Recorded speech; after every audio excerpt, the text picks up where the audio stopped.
January 19th, 1915, Great Yarmouth. A woman named Alice Bryant hears a distant engine above the breakwater and steps outside with a shawl over her head. She looks up, no moon, then a soft thump. Another. The ground jolts, 2 houses collapse. 4 people die before anyone sees the shape. Not an airplane. A rigid airship longer than a football field, drifting with purpose. It is the first time civilians in Britain are killed by an enemy in the air. The front line has jumped the trench. By morning, coastal towns sweep glass from their floors and write letters to London. 2 German airships, L3 and L4, had navigated the winter darkness and dropped bombs by stopwatch and dead reckoning. The news crosses the empire in hours. The war is no longer over there. It is above you. That night sets the pattern and the fear. Engines you can hear but not see. Bombs falling where no soldier stands. The scale is small, dozens of bombs, not thousands, but the idea is vast. If 2 airships can do this, how many next time? The number will climb, the fear will spike, and then the response will escalate until the sky itself becomes a weapon. The first raids confirm what advocates in Germany had promised before the war. A Zeppelin can leap borders, ignore trenches, and strike the mind. The machines are immense, each one a ship of hydrogen cells inside a duralumin skeleton, sheathed in fabric, carrying a small crew and a modest payload. They cruise at 10,000 feet or higher, where rifle fire is useless and early fighters struggle to reach. Their endurance, 10 hours, 12 hours, sometimes more, makes the map feel smaller and homes feel fragile. But even in January 1915, the limits show. Bombs fall wide of targets, winds sheer aim. Crews navigate by rail lines and rivers, count minutes between landmarks, mistake one town for another. Accuracy is not the point. Terror is the point. Panic, blackout, disruption, these are measurable effects. Shops close early, trains delay, munitions workers run to shelters and production dips. The bombing tally is modest, the social impact is not. London prepares for what it fears is inevitable. The capital maintains a few dozen anti-aircraft guns, mostly museum pieces refitted for steep angles and a scattering of searchlights. The pilots of the Royal Flying Corps' home defense squadrons train by day and fumble at night. The city has a metropolitan police plan for special lights, signals that can be flashed to warn civilians, but no comprehensive doctrine. There is no precedent. By May 31st, 1915, the precedent arrives. A single airship, LZ-38, drifts over northern London shortly after midnight.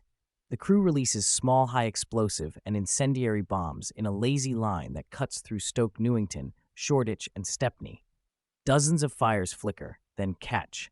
Children wake to soot in the air and sparks in the alleyways.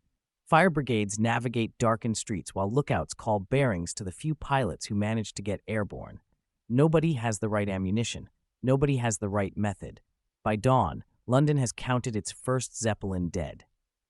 The British government responds in layers. Some measures are visible. Volunteers train to staff searchlights. Boroughs practice blackout drills. Constables carry whistles for air raid warnings. Road signs are covered or reversed to confuse navigators. Some measures are invisible. Scientists and ordnance officers experiment with ammunition mixes. Intelligence units plot likely airship routes by studying winds at altitude. Engineers model how hydrogen behaves when punctured inside a moving airship in cold night air. The geography of defense becomes a discipline. London is divided into anti-aircraft defended areas, each with assigned guns, lights, and telephone links. Observation posts call in bearings. Batteries coordinate arcs of fire. The system is messy at first. Missed calls, crossed wires, guns firing blindly, but it improves because it must. Each raid is an experiment with live rounds. By late 1915, the German Naval Airship Division and the German Army's airship units expand their raids. The machines grow larger, with improved engines and more cells. Crews climb higher, 12,000 feet, then 14,000, then more, to escape the envelope of ground fire. The price is physical. At 15,000 feet in winter at night, men in open gondolas fight hypoxia and frostbite, while they manipulate bomb racks with bare hands. They sip coffee in tin mugs that freeze to lips. They record drift, measure pressure, and adjust course while condensation forms on dials. Each raid amplifies a paradox. The bigger the airship, the more dramatic the silhouette. The higher it climbs, the less accurate it becomes. Civilians adjust. Blackouts deepen. People carry newspaper-wrapped torches or pinch matches before the flame takes. Shopkeepers tape windows in X's. Mothers sleep in daytime clothes. Churches conduct services under dimmed lamps. Children learn to distinguish the Doppler wail of a Zeppelin engine from the lower note of a Gotha bomber that will arrive later in the war. In the public mind, the Zeppelin is a floating certainty and a drifting threat, both at once. Numbers accumulate. Raids occur not every night, but in waves. A handful of airships may cross the coast together, disperse to attack multiple towns, then regroup on the way home. The odds of a direct hit on a strategic target remain small, but a single well-placed bomb can wreck a tenement or crater a factory yard. The ledger of death rises by ones and twos, then by dozens on bad nights. The British learn by loss. Early interception attempts are farcical and heartbreaking. Pilots in fragile biplanes climb into the cold, find nothing in the massive dark, and return with frost-soaked scarves and empty ammo drums. Searchlight teams sweep beams that never meet because they lack coordination and altitude data. Anti-aircraft batteries fire where noise suggests, not where targets are. Complaints fill desks. The public demands more guns, more planes, more something. The something becomes a system, not a gadget, but a layering of observation, computation, and response. Lookouts with notebooks, telephone operators with protocols, gun crews with standardized fuse settings, searchlight crews drilled to lock beams into cones, pilots trained to enter those cones and climb above the target. Nothing in it is glamorous. Everything in it is cumulative.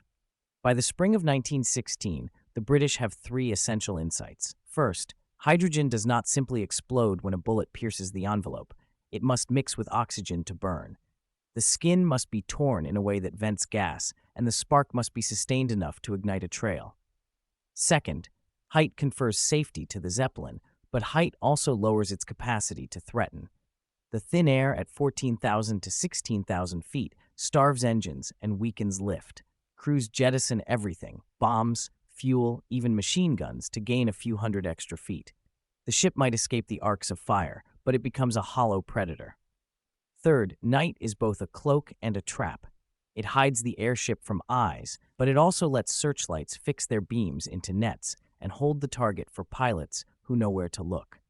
That summer, the system and the science converge in a night that becomes legend. September 3rd, 1916, just before 1 a.m. north of London, a public house called the Plough at Cuffley empties its last patrons into the lane. Above, a searchlight catches a scudding cloud. It holds steady. Another beam joins, then another. Threads become a rope.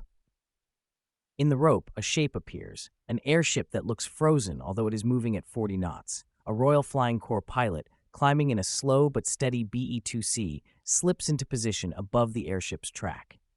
He has something new in his drum, a mix of incendiary and explosive bullets designed to rip fabric and scatter flame into hydrogen-rich air. He dives, fires, and sees the line of his shots walk along the envelope. For a breath, nothing. Then an orange peel of light. The airship, SL-11, turns into a lantern in the sky, then a falling sun. The crew's silhouettes hang a moment against fire. The wreckage arcs into a field. Crowds will gather by dawn to stare at the frame, to pick up carbonized fragments, to swear they had witnessed the end of invincibility. That night changes more than morale. It proves a method. Incendiaries and explosives in combination, delivered from above into a fixed target held by coordinated searchlights, can destroy an airship. Not sometimes, reliably. The lesson ripples down the telephone lines and across the gun pits. Crews adopt new patterns. Pilots memorize profiles. Searchlights practice joint locks. The architecture of the air defense net hardens. Germany adapts as well. The Naval Airship Division deploys improved height climbers, longer, stronger ships with additional gas cells and more powerful engines, to fly even higher, where interception is difficult and gunners fire blind. The crews bring oxygen bottles and heavy clothing, but exposure remains brutal and navigation remains crude. At 16,000 feet, the difference between south-southwest and southwest-south can land you in the wrong county. The strikes grow less accurate as the ships grow safer, a cruel trade that erodes the weapon's value even as it saves crews from interception. Meanwhile, Britain adds density, more guns around the capital and the industrial Midlands, more searchlights arranged in belts to catch and hold, more home defense squadrons standing alert with pilots sleeping near their aircraft. Barrage balloons begin to appear as vertical barriers that complicate any low approach. Spotters refine a clock code reporting system so that a single sighting can ripple outward to guns and planes in minutes. The air becomes a map, gridded, numbered, responsive. The Zeppelin's terror never completely disappears, but it shifts from certainty to risk.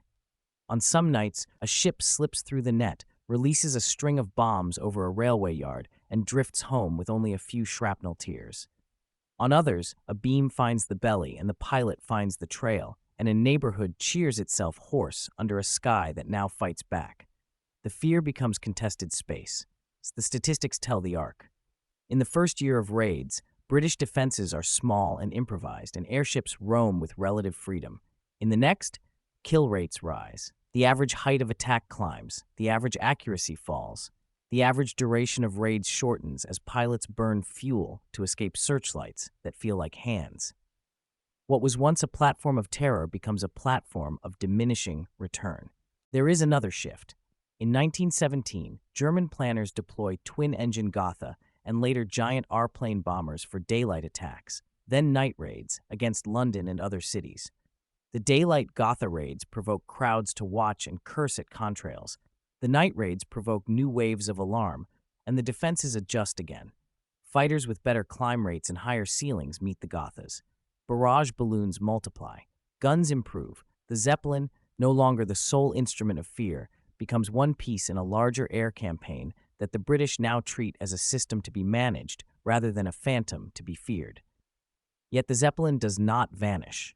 It remains a presence at sea and along the coast, a long-range reconnaissance platform that can spot convoys and lay courses for U-boats. It remains, too, a symbol of technological ambition and of the limits of that ambition when it meets a flexible, layered defense. The micro-stories continue to define the experience. A searchlight crew in Hackney stands at their swivels, eyes watering, hands cramped around wheels, waiting for the order to lock. They have practiced the count to 3. Find, fix, hold. They have names for the small mistakes that lose a target. Walking the beam, overpull, lag. When a beam slips, the sky seems to tilt. When it holds, the airship becomes suddenly present, a geometry problem suspended overhead. A gun team near Woolwich calculates fuse settings under pressure. The sergeant calls wind speed, a private turns the fuse key for a half-second more burn, another adjusts elevation 1 degree in 2 minutes. The shell arcs up, bursts short, then long, then in. They cannot see the target. They fire to the point where the airship will be if the searchlights hold and the wind obeys. When the night ends, they do not know whether their shells hit. They only know they did not break. A pilot running a night patrol over the Lea Valley has learned to fly with one eye on instruments and one eye on the beams. He relights a coffee engine by rocking the throttle in the cold and watches his altimeter climb painfully past 10,000. His gloves numb. His face stings in the slipstream. He's a delivery system for a few hundred incendiary rounds and a method. If he hits, the world becomes fire and noise. If he misses, the world recedes into wind and dark.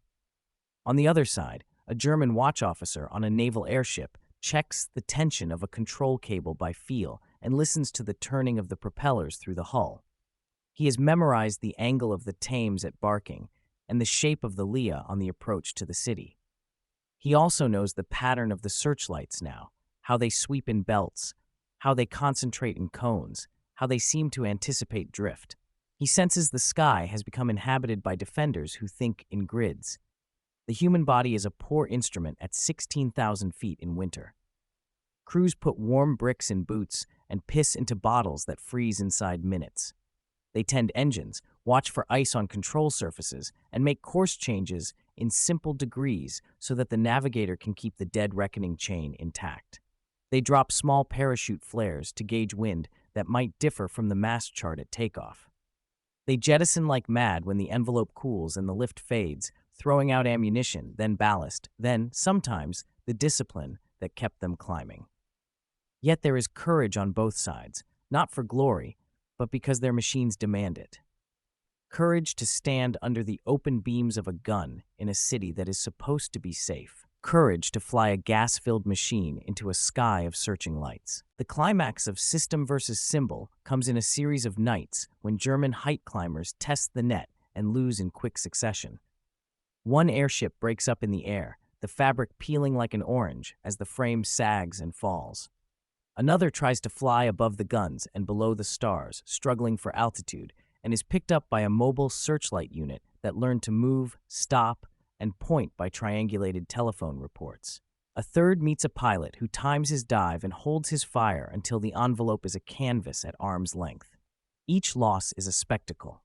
Each loss is a lesson broadcast across the coast to every station with a telephone and a duty officer. The reveal is not a new weapon. It is a protocol. The British victory over the Zeppelin is not because of one genius invention, but because the nation learned to turn space into structure. Observation grids feeding central plots. Searchlight belts spaced for overlap. Gun elevations calculated by tables that spread faster than rumors. Ammunition mixes matched to the physics of hydrogen. Pilots trained to attack from above, then switch drums, then fire again along the line of lift cells. The city becomes an organism with reflexes. The thesis fits in one line: Zeppelins terrified cities until British air defenses lit the skies. After the peak, raids continue but lack their first shock. Civilians still die. Factories still suspend work. Families still huddle in basements with teacups and prayer. But the numbers flatten. Skills compound. The air defense system, crude at birth, matures. If at the beginning an air raid is a rumor and a blur of noise, by the end it is an event with an expected pattern and a practiced response. Fear yields, not to safety, but to management. The consequences radiate beyond the war. In the British government, committees studying the raids craft early doctrine for integrated air defense. Observe, communicate, decide, act. These words will echo through decades. Engineers refine light, sound, and plotting techniques that will later pair with radar. Cities learn the politics of civil defense, blackouts, shelters, sirens, municipal coordination, that they will revisit in the next war at greater scale. In Germany, airship proponents calculate loss rates that do not match strategic success and redirect resources. Height climbers are expensive. Crews are scarce. The bombing effect is inconsistent. Airships find a more reliable role at sea, scouting for submarines in the fleet, ranging far from shore where a coned beam cannot hold them. Even there, weather disciplines them and accidents kill. The cultural memory hardens around two images: the floating shape over the city and the burning fall. Newspapers carry photos of wreckage fields where frames look like bleached bones. Children sketch cigar shapes in their copybooks. Souvenir hunters pick bits of scorched fabric and wrap them in tissue. The lesson is not only about technology, it is about the mind. The first weapon was fear. The counter-weapon was a practice. Numbers remain necessary, so they linger at the edges of memory. Dozens of raids across 3 years. Over 100 airships built during the conflict, more than half lost to combat or accident. Hundreds of civilians killed by Zeppelins alone, over 1,000 when night bombers are counted, and many more injured. Each figure is a reduction. Each has a name underneath it. Names belong to those who adapted the sky. Searchlight crews who held beams in storms. Gun crews who learned to trust mathematics at midnight. Pilots who climbed in machines underpowered for the task and made method into outcome. Telephone operators who had to decide which line to keep open under stress. Families who learned to read the sky as a schedule. One of the last large night raids ends with an airship limping home with torn envelope panels flapping like flags. The crew writes in their log about electrical flicker in the searchlight beams and the way the city's darkness felt orchestrated. This is not just anecdote. It is the acknowledgement that the defender's mind now occupies the same sky as the attacker's machine. The story returns to the opening coast. A winter night over Great Yarmouth again, this time in 1918, late in the war. The sea is iron. The wind is steady. A warning goes out, and lights go out. But then other lights rise. Lines of searchlight cones, disciplined and still. The slow lift of barrage balloons that do not need to find a target because they are the target. The brief tongues of gunfire that do not chatter randomly but speak in counting bursts. People step to their doors, but not to gape. They know where to stand, what to cover, when to move. Upstairs windows are dark, basement candles are shaded. A child who once would have screamed asks a different question. How long will the lights stay on? Long enough, the adults say. Long enough to see. The post-war years will tell a larger story about air power that the Zeppelin only began. It hinted at a strategic reach that bombers and rockets would later realize with far greater effect, forcing entire societies to plan for air attack. But the Zeppelin also taught the necessary counter, that a city can be engineered to resist, that fear can be organized, and that light itself can become a battery. Not by wish, but by grid. Not through panic, but through practice. Not with a single hero, but with thousands of hands, eyes, beams, and dials working in a machine that is called defense. The closing image is a simple one. The beam of a searchlight finds a cloud and holds. Another beam joins. Then another. Threads become a rope. In that rope, the shape appears and then disappears, not because it has power, but because the sky does. The terror that once drifted above unchallenged now has a cost and a counter. The sky is no longer just a place, it is a network. Zeppelins terrified cities, British air defenses lit the skies, and in that light, a civilian world learned how to look up, calculate, and endure.